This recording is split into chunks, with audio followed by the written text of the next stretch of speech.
गौतम नारी शापवश उपल देह धरि धीर। अब देखना ये पंक्ति जरा थोड़ा ठीक से पढ़ना है।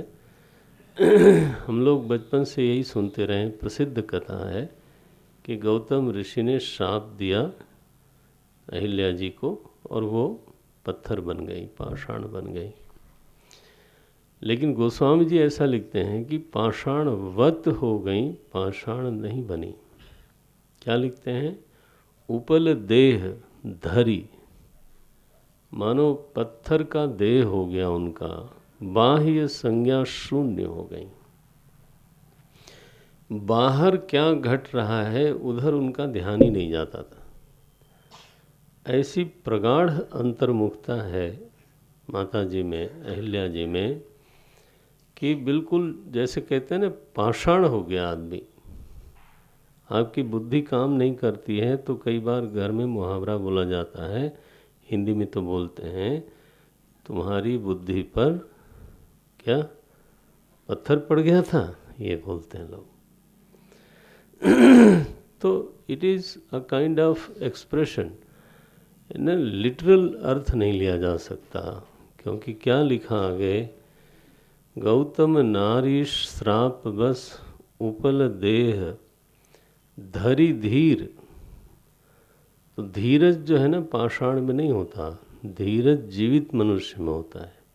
धरी धीर चरण कमल रज चाहती, और इच्छा भी दिखाया कि अहिल्या जी के हृदय में केवल और केवल और केवल एक इच्छा है, वो आपके चरण रज का स्पर्श चाहती हैं। श्री राम, हे रघुवीर, गुरुदेव आज्ञा दे रहे हैं, मानो प्रेरणा दे रहे हैं, कहो आज्ञा दे रहे हैं।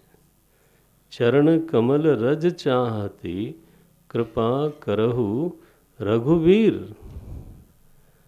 अब हमारे भक्त लोग भाव बताते हैं कि भगवान तो राजकुमार थे, राज परिवार में थे, और वो ब्राह्मणी थी, तपस्विनी थी, तो वो पैर से छुए तो अच्छा नहीं लगता है, मर्यादा विरुद्ध है।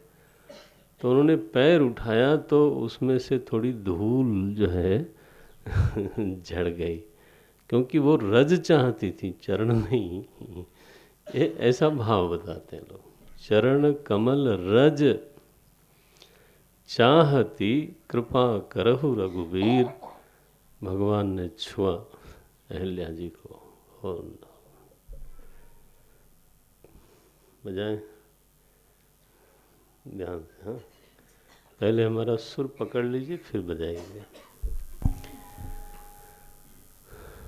बाद में पकड़ में आ गया था। पर सपद पावन शोक न शावन, प्रगट भई तप पुंज सही, देखत रघुनायक जन सुखदायक, सन्मुख होई कर जोरी रही, अति प्रेम धीरा।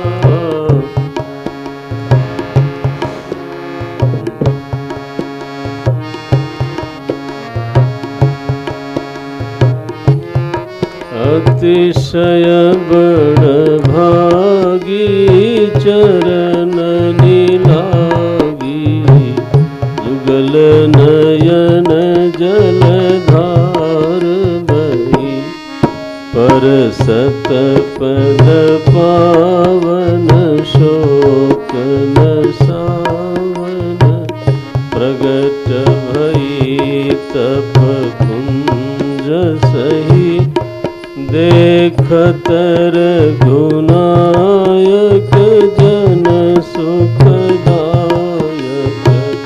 सन्मुख होई कर जोरी रही, अति प्रेम अधीरा।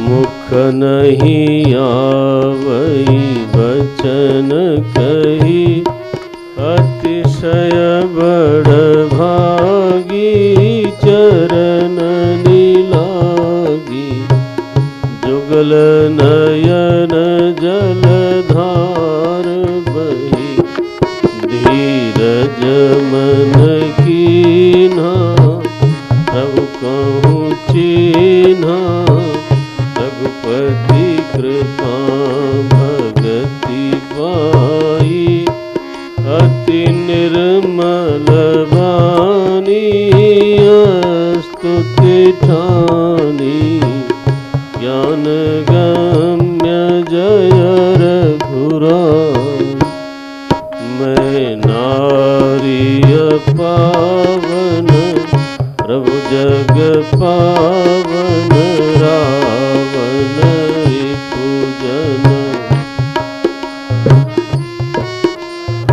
जीव विलोचन भव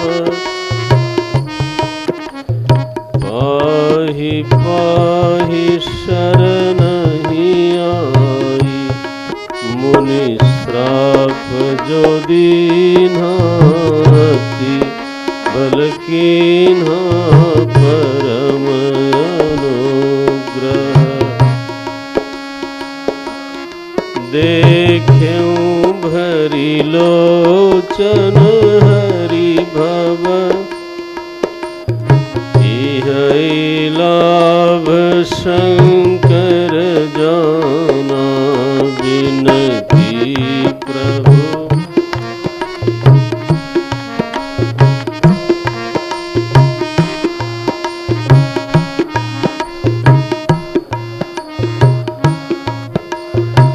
कमल परागार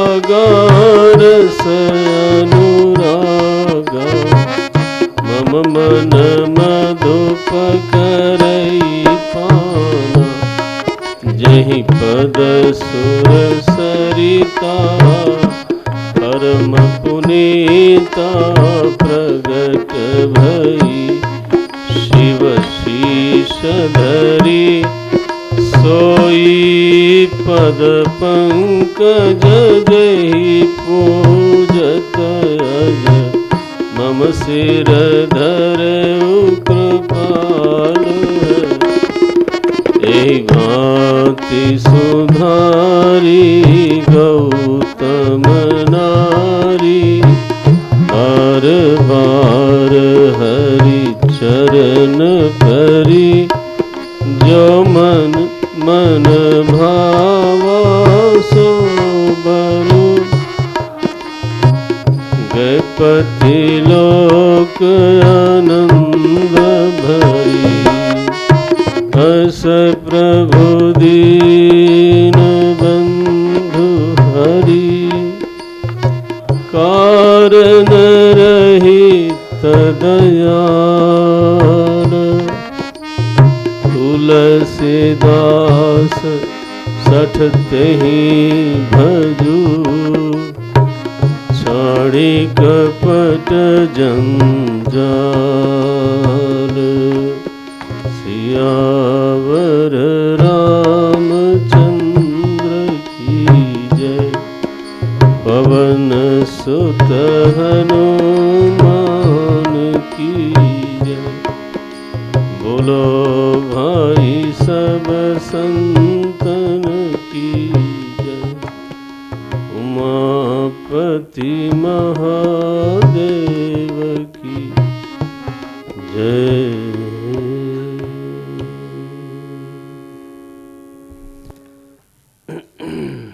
नारायण। जैसे ही स्पर्श मिला है परमात्मा का संत की प्रेरणा से, तो भगवान ने उनको स्पर्श किया।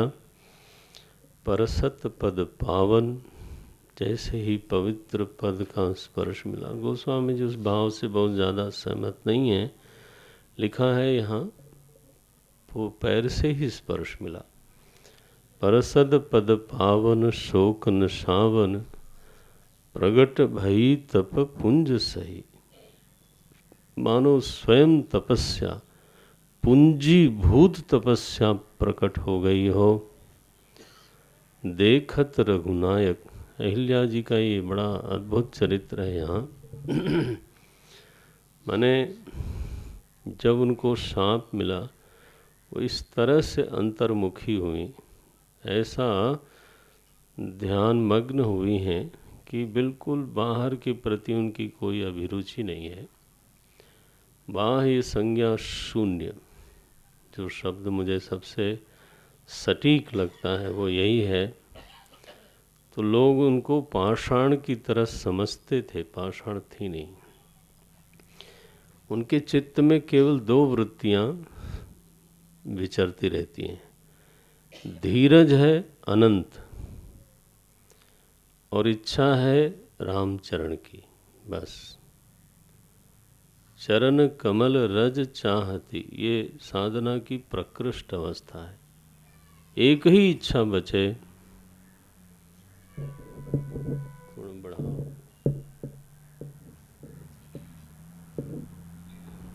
तो बड़ा नहीं, थोड़ा और, हरिओम, नहीं नहीं